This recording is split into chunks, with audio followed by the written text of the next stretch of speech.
Hi guys, it's me, Mrs. Reinierson here. Happy summer. I can't wait to start this book with you guys. Obviously, we just finished The War That Saved My Life. It's so good. We are going to be reading The War I Finally Won. So here's how it will work is I'm going to post read alouds on Mondays and Fridays. I would say like by mid-morning. So check out the YouTube channel Mondays and Fridays mid-morning for the read aloud. I'll probably read about the same-ish time, probably about 20 or so minutes.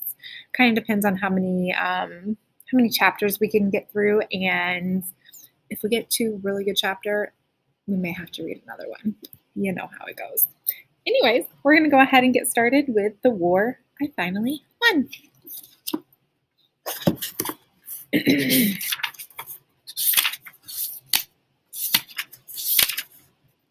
Chapter 1. You can know things all you like, but that doesn't mean you can believe them. Ada, you need to drink something, Susan's voice scolding. Susan's hand pushing a cup of cold tea into mine. I don't want to, I said. Really, I don't. Susan curled my fingers around the teacup. I understand, she said, but please try. It's the last thing they're going to let you have. You'll be thirsty in the morning. Why can't she drink anything?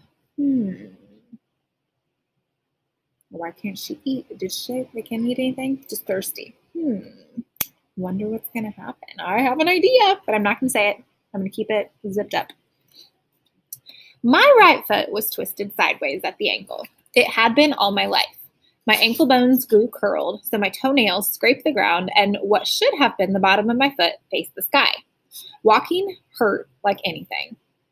Despite the calluses, the skin on my foot tore and bled. This night in the hospital, nearly 3 years ago now, was September 16th, 1940, a Monday. It was a little over a year into the war between Hitler and most of the rest of the world. 11 years into the war between the rest of the world and me. The very next day, surgeons were going to chop my curled ankle bones up and rearrange them. Oh gosh, I hope she doesn't give more detail than that. You know I don't do well with this kind of thing. Maybe into something like a functional foot. I put the teacup Susan gave me to my lips. I forced myself to sip. My throat closed. I choked. Tea splattered across the bed covers and my tray. Susan sighed. She mopped up the spilled tea, then motioned for one of the nurses that was putting up the blackout to come take away my tray. Since the start of the war, we covered our windows with blackout screens every night so that the German bombers wouldn't be able to aim at our lights. My hospital wasn't in London, which was getting bombed every night right now, but that didn't mean it wouldn't be hit. You never could tell what Germans would do. Letter for you, Mum, the nurse said, handing Susan an envelope as she scooped up the tray. Ooh, who's the letter from? Her ma'am? Maybe Maggie? We'll see. Delivered to the hospital? How odd. Susan opened it. It's from Lady Thornton. She unfolded the letter inside. She must have sent it before she got my note with the boarding house's address. Ada, are you quite sure you don't want something to eat? Toast? I shook my head. The mouthful of tea I'd swallowed swirled in my stomach. I think I'm going to be sick. Susan gasped. She looked up at me, snatched a basin from the bottom shelf of my bedside table, and thrust it beneath my chin. I clenched my teeth and held everything in. Susan's hand shook. The basin shook too. I looked at her face. She'd gone pale, her eyes dark and wide. What's wrong? I asked. What does the letter say? Nothing, she said. Breathe deep. That's it. She put the basin down, folded Lady Thornton's letter, and tucked it into her handbag. Something was wrong. I could see it on her face. Is it Butter? I asked. What? Has something happened to Butter? Butter was Susan's pony. I loved him. He was staying in Lady Thornton's stables while I was in the hospital. Oh, Susan said. No, that is, Lady Thornton didn't mention Butter, but she would have said if something was wrong. Maggie? Maggie was Lady Thornton's daughter, my best friend. Maggie's fine, Susan said. Her hands still shook very slightly. Her eyes didn't look right. Everyone's fine in the village. And Jamie's fine, I said. It was a statement, not a question, because it had to be true. My brother Jamie wasn't in the village. He was here with us. Susan and Jamie and Bovril, Jamie's cat, were staying in a rented room at a boarding house near the hospital. Jamie was there with the landlady now. Jamie was 6 years old. We'd guessed he was 7, but he had his birth certificate now, and he wasn't. Not quite. I was 11. I had my birth certificate too. I'd known my real birthday for just over a week. Susan nodded. Jamie's fine. I took a deep breath. Is something stopping my surgery? Before last week, when Ma'am tried to snatch us away from her, Susan had said she couldn't give permission for me to have surgery. She still couldn't give permission, but she didn't care anymore. She said that what was right and what was permitted were sometimes different things. I needed surgery, and I was going to have it. I didn't ask questions. Susan smoothed my hair back from my forehead. I pulled away. I won't let anything stop your surgery, she said. There was still something off about her voice and expression. I knew that it had to do with Lady Thornton's letter. Lady Thornton could upset just about anyone. When I'd first met her, before I knew her name, I'd call her the iron-faced woman. She was sharp like an axe. Lady Thornton couldn't meddle with us here. We'd lost everything inside Susan's house, but I still had Jamie, Susan, Bovril, and Butter, and surgery tomorrow. It was more than enough. You can know things all you like, but that doesn't mean you believe them. A little over a year ago, I taught myself to walk in Ma'am's one-room London flat. I kept it secret, wiping up the blood before Ma'am came home every day. I'd only wanted to be able to leave the flat, not the city, but learning to walk saved me. When Ma'am sent Jamie away from London with all the other kids, because of Hitler's bombs, I snuck out too. We ended up with Susan and Butter in a seaside village in Kent. Susan didn't want us then. We didn't want her either, but I wanted her pony. And Jamie and I both liked her food, and eventually we all three wanted to stay with each other. Of course, that was when Ma'am showed up to take us back. Only a week ago, that was. Susan decided to fight for us. She followed us to London, which meant we were all away from Susan's house the night the German bombers destroyed it entirely. So, the worst thing, Ma'am's return, became the best thing, not dying from the bombs.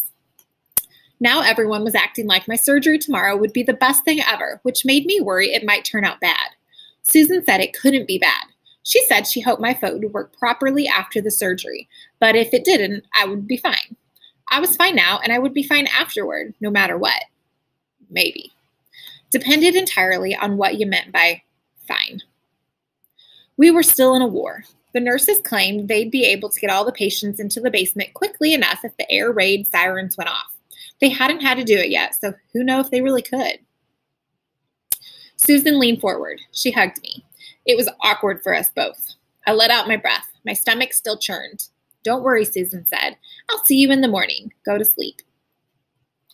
I couldn't sleep, but the night passed anyhow. In the morning, Susan held my hand while a nurse wheeled my bed down the hall. We stopped outside a heavy white door. The nurse said to Susan, "This is as far as you can go."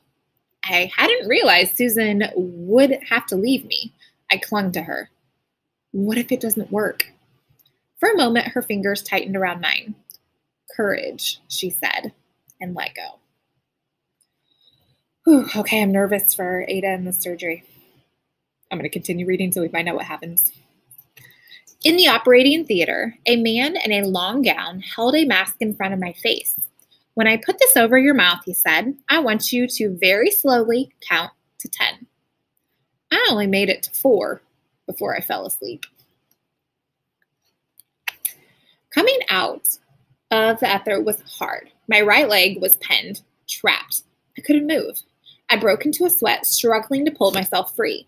I'd been caught in a bombing, buried in rubble. I couldn't move my leg. Then somehow I was trapped again in the dank cabinet beneath the sink in our old flat in London. Ma'am had locked me inside. The cockroaches. Shh, Susan's voice soft in my ear. Settle down, it's over, you're fine. I was not fine, not in the cabinet, not with Ma'am. Someone pinned my arms, threw a blanket over me, tucked it tightly around my sides. Open your eyes, Susan's voice said, still gentle. The surgery's over. I opened my eyes. Susan's face swam blurrily in front of me. You're safe, she said. I swallowed hard. I said, you're lying. I'm not. I can't move my leg, my right leg, my clubfoot leg. You haven't got a clubfoot, Susan said. Not anymore. Do I need some tissues right now? Oh, this is going to be good.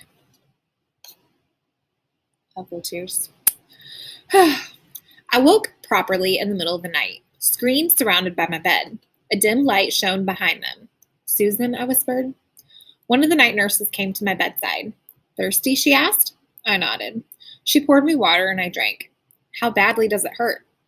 Couldn't move my right leg because the doctors had put a cast on it after surgery. That makes sense. I remember that now.